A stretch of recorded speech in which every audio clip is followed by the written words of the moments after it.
Hello viewers, and welcome to episode 10 of F1 Talk. And in this edition I have to start off with an apology, and that is to the people who usually watch this programme, because I said I was going to have my review of the first race of the season, the Australian Grand Prix, up by the Tuesday. At the time I didn't know that there was another race on the following week at Malaysia, round 2. So what I've decided to do is give you this video, which is a review of the first Grand Prix and my preview of the second one. So we'll kick it off with the qualifying. It looked like Lewis Hamilton was going to grab the pole position. The McLaren looks to be the fastest car at the moment, as well as the sleekest looking car. There appears to be some catch-up needed by Red Bull. Alonso spins off in session 2, stops him competing any further in the session. Would he have got through to quali 3? Very good question. Ferrari seems back heavy, a bit like myself at the moment.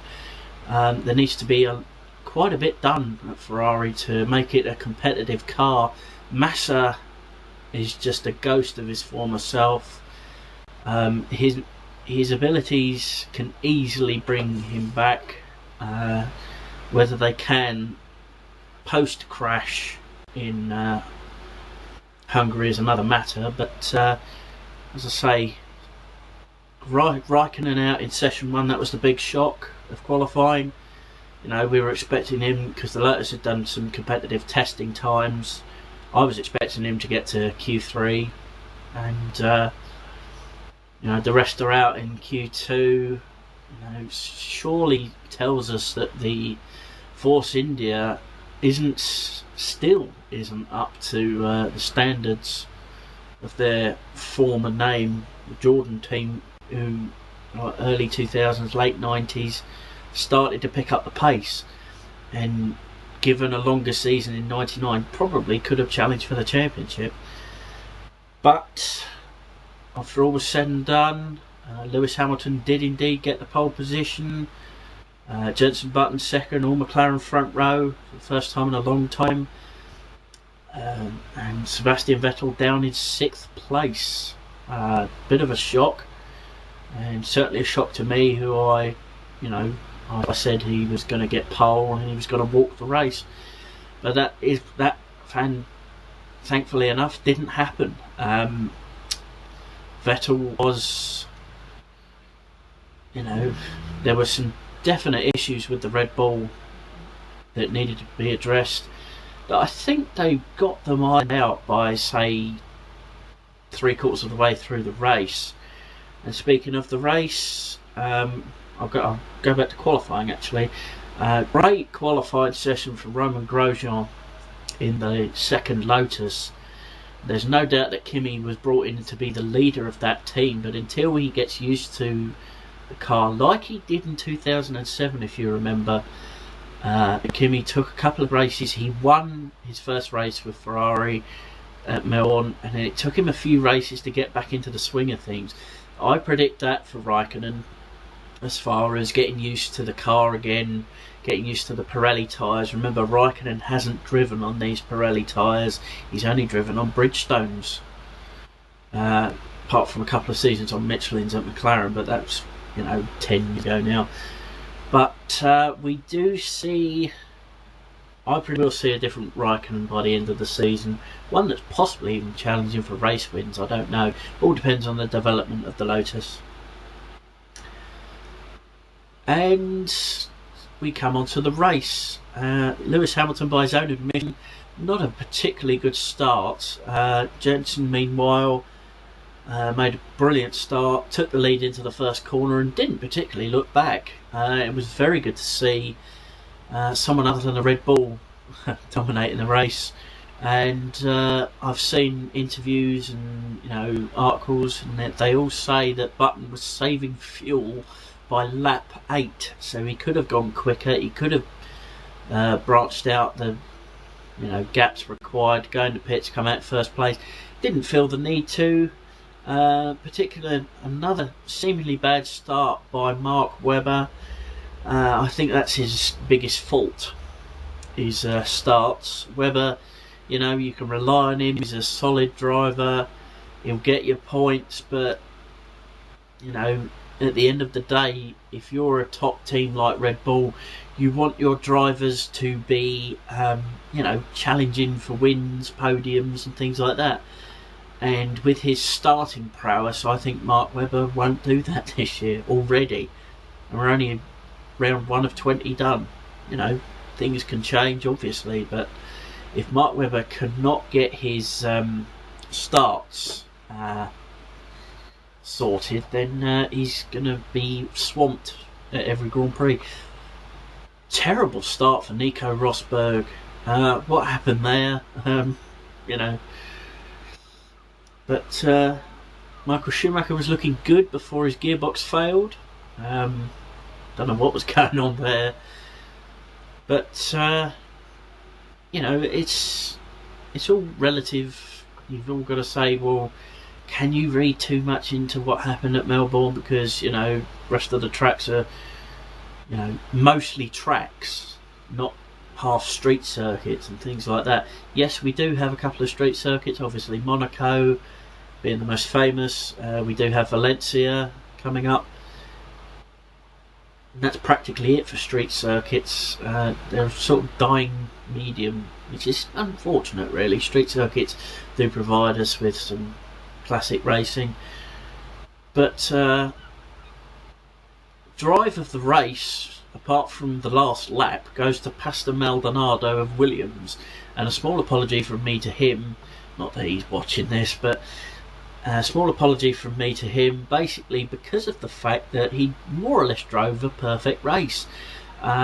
His Williams, yes, it's still not anywhere near the Williams Renault of the good old days, but it's quite clearly a step forward, or I'd say a giant step forward from last year's diabolical car, the Cosworth, with the Cosworth engine.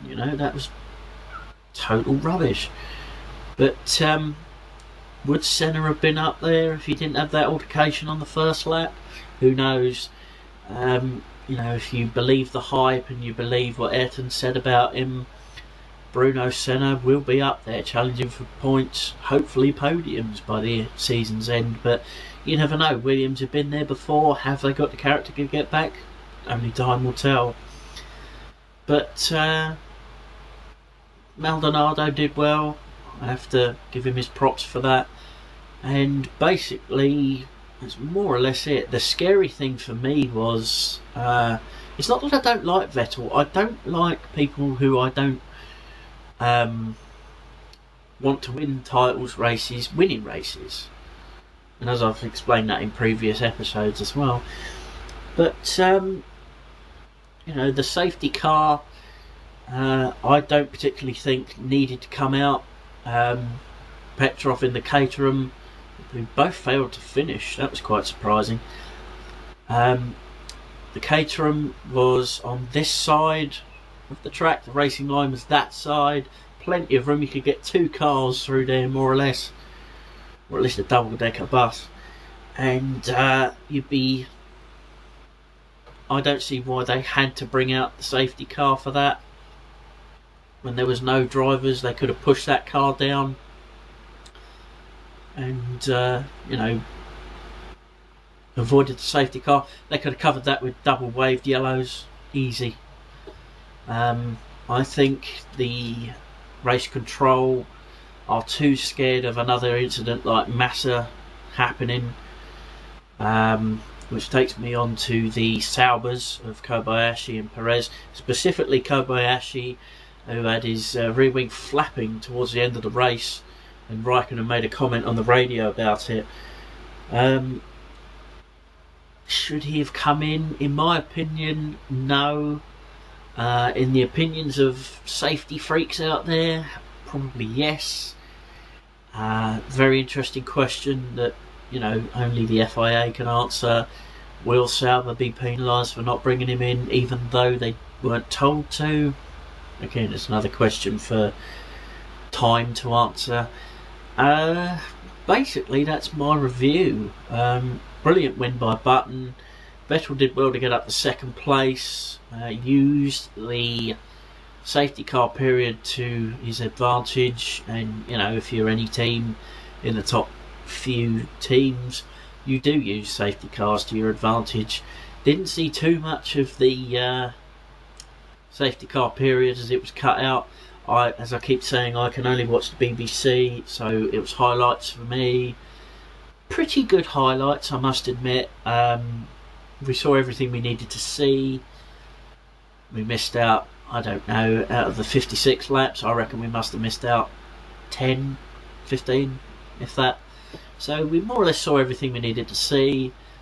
Like I say, good win by Button, but the thing that took the biscuit for me was, because they're not now the official race broadcasters in Britain, the BBC are not allowed to show the press conference after the drive, you know, with the drivers after the race. Now granted, it's not that important, but the Formula 1 fans like myself have been watching the blooming sport for 20 plus years. I've grown accustomed to watching what the drivers say after the race, and now the BBC can't even do that. I don't know. Anyway, on to the preview of this weekend's Malaysian Grand Prix. Now, Malaysia is a different beast altogether. Twisty, turny sections. I mean, obviously every track's got turns, but what I'm talking about is a lot of, you know, sweeping corners, and this horrible, more or less U-bend into a sort of S-bend corner. You know, first couple of corners leading up to the first sector time, the intermediate split, is fairly technical, but the majority of the track after that is straight. I mean, you've got a couple of difficult corners, yeah, and one that you have to go down into first gear at about, I don't know, 40 mile per hour, but apart from that, it's more or less a straight circuit. With two very long straights. I would like to see at least 2 DRS zones. I don't know what's going on. I hope there are 2 DRS zones. You know, people have commented on these videos saying, you know, this guy doesn't know his stuff, or you know, this guy doesn't know what he's talking about. And yes, that may be the case. I can't follow Formula 1 as much as I'd like to, because A, I don't have the money to follow Formula 1. If I had the money, I wouldn't be recording this on a PlayStation 3. I'd be recording it on a flash video camera that I could immediately upload. And if I could follow Formula 1 as much as I'd like to, I'd be attending every race, and you'd be getting these videos live from the venue. You know what I mean? So to those people that say I have no idea what I'm doing, no, I don't.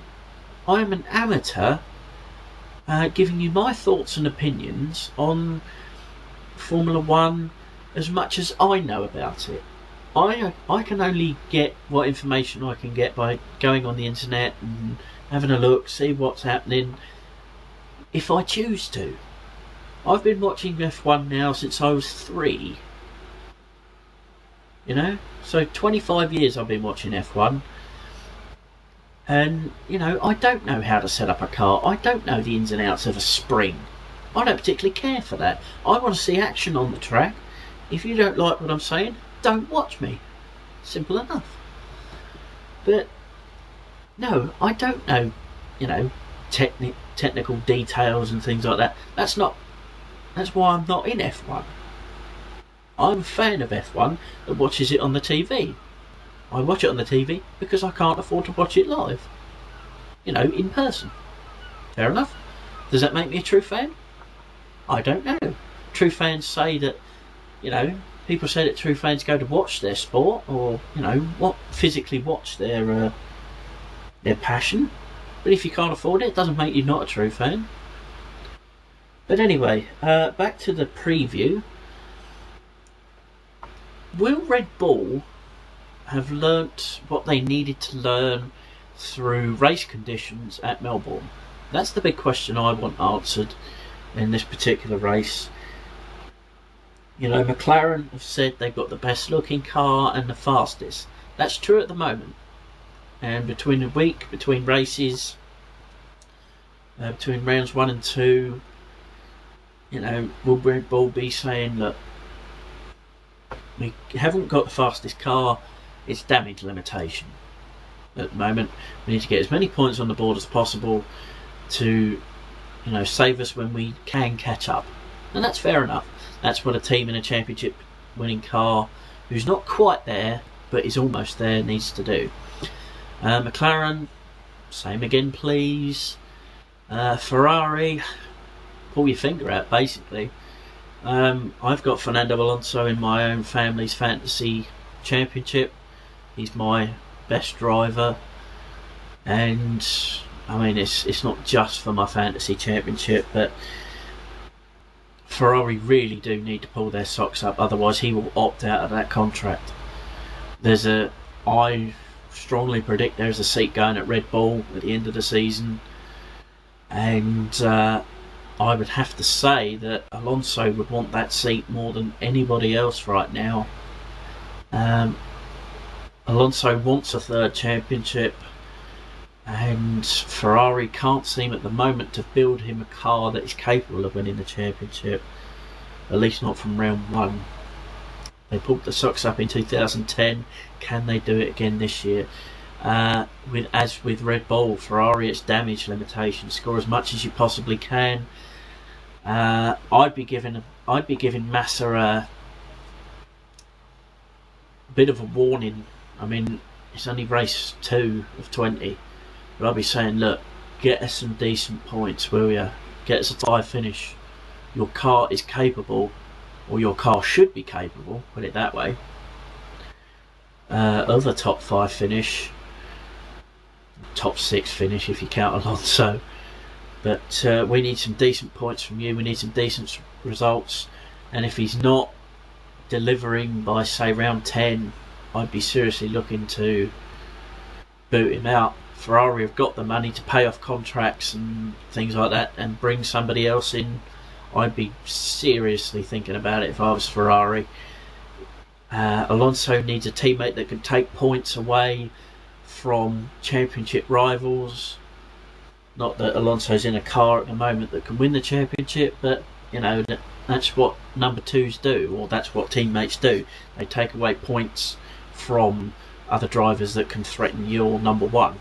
So Mercedes just need to improve just a tiny little bit more, and we could see a race win from Schumacher or Rosberg in qualifying 1 and 2. Brilliant. What happened to qualifying 3 at Melbourne? And the start he had wasn't particularly brilliant, but the Mercedes, same again, but give it a little bit more. You know, give them say 5% increase in performance. It might get them it might actually get them the pole position and the race win they want.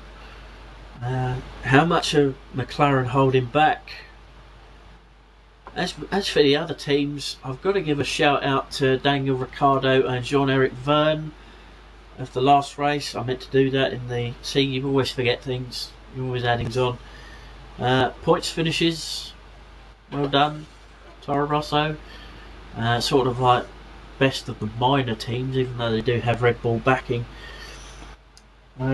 Pretty good debut race by Mr. Vergne. Pretty good debut race. Let's see if we can keep it up. But as for Toro Rosso, Force India, Sauber, as for the rest of them, just keep doing what you're doing, pull your socks up, start competing with the big boys, and let's make it a competitive season all round. As for Caterham, finish the race, I think would be good. I was a bit disappointed that both Caterhams failed to finish. Very disappointed, in fact. Marussia, my message to Timo Glock is get out. I mean, alright, you may not be an F1 driver, if you leave Marussia. But quite frankly, you know, telling people you're an F1 driver, if they don't watch it and they say, well, which team do you drive for? Ferrari, Red Bull, McLaren? Marussia. And that's no detriment to Marussia, I just don't think they've got what it takes. We've got 24 cars that are eligible to run in Formula 1. Only 20 of them are worthy of being grid, to be honest. And that's no bad thing for, you know, the drivers like Glock and to a lesser extent De La Rosa and certainly Carthagena, but Marussia and HRT, unless they are, you know, proving that they can race in race conditions. I know that's what the 107% rule is for during qualifying one, but if you can't make that and you make an appeal to go in the race and you get turned down, it's as if, you know, you're doing your best, yeah, but your best simply isn't good enough. You know, HRT are born from an agreement of Manor Motorsports that were GP2. They're okay in GP2, but they've made the jump to F1, and quite frankly, they're crap. You know, their cars are rooted to the back of the grid every race. And yes, they're the new Minardi team. They're underdogs. So if they make the Grand Prix, you're sort of rooting for them. But as for Marussia and HRT, first of all, you've got to qualify for the race. Secondly, you've got to make sure your cars are doing competitive enough times so that you're not being passed every other lap. And at the moment, the HRT is easily the worst car on the grid. But that's more or less it. My prediction for qualifying and the race. Can Vettel claw back? I'm going to make a safe prediction for qualifying and say Lewis Hamilton. Basically because he will want this race after the mess up on the opening, like the mess up at the start at Melbourne. And for the race, I will go Lewis again. As I just said, he will want to win this race to stop Jensen, you know, giving him a headache, so to speak, during the race. I picked Vettel to finish second in this one, probably Button to finish third. But, you know, we're extremely early on in the season. Will Red Bull have clawed back the disadvantage that they currently had to McLaren at Melbourne? Will the different circuit give them a better aerodynamic advantage with Adrian Newey's genius coming into play? We don't know. You know, the first indication we'll get is of qualifying. So this video, preview show, sort of review show, all in one. Thank you for watching. I'll give you my review show of the Malaysian Grand Prix Tuesday, Wednesday of next week. As I say, I'm sorry again this wasn't done earlier on in the week, but when I realised that it was a, you know, back-to-back race, I didn't think much point in making two separate videos, but I could just make one, shove it all in one. So thank you for watching, and I'll see you next time.